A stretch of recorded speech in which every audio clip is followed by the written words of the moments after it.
এয়া আমাৰ আজি ৰাতিলৈ ভাওনা আছে গতিকে সমূহ চিমেণ্ট চাপৰি বাসী ৰাইজক আমি নিমন্ত্ৰণ কৰিছোঁ লগতে আই মাতৃ যুৱবৃন্দ সকলোকে আমি নিমন্ত্ৰণ কৰিছোঁ আৰু Dhemaji district Lakhimpur district A-to-Z জোনাইলৈকে আজি আমাৰ এতিয়া বৰ্তমান এই নাম চলিলে নামৰ নেগেৰা পাৰ্টিসমূহ একদম ভাগত পাঠ হৈ গ'ল হৈ যোৱাৰ পিছত এতিয়া আমাৰ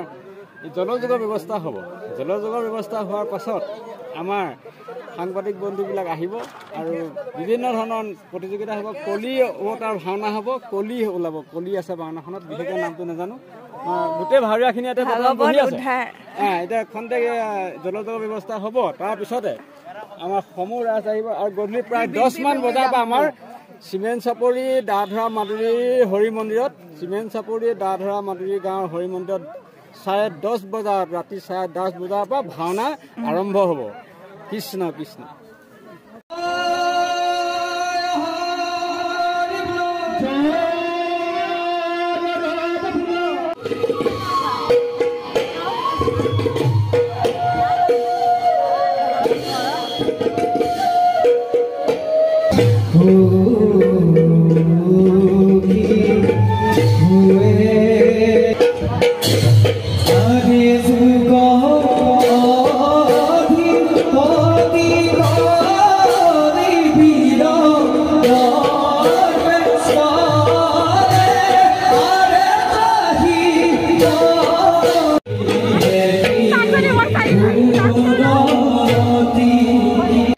আপোনালোকে দেখিলে যে ভাওনাখন ইমানেই বেছি ভাল হৈছিলে যে মই ভিডিঅ' কৰিবলৈ বাদ দিলোঁ আৰু নিজে চাবলৈ লাগিলোঁ মানে মই ভাওনাখনত একদম সোমাই গ'লোঁ কাহিনীটোত আৰু এতিয়া আমাৰ ভাইটিয়ে ক'লেহি যে 4টা বাজিবই হ'ল আৰু এতিয়া ভাওনাখন শেষ হ'ব হ'ল এতিয়া সি যাব আৰু শেষ হ'ব ভাওনা